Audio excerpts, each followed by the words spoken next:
Long live Sindhudesh, long live Saint GM Sir. Jeay Sindh Thinkers Forum condemns brutality of Pakistani intelligence agencies for killing our national freedom activists.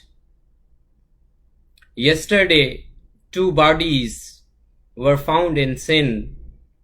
Both these workers were abducted few months later by Pakistani agencies, and they throw their bullet-riddled bodies alongside the road.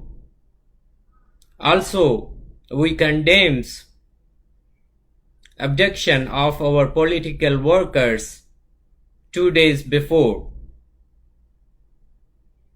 3 of our national freedom activists were abducted by Pakistani military agencies.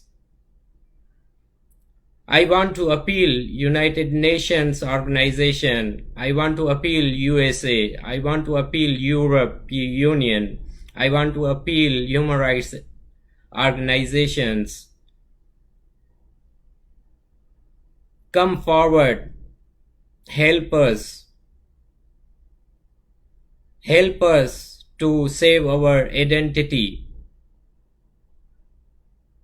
Help us from atrocities of Pakistani agencies. They are persecuting historical nations in region. Thank you very much.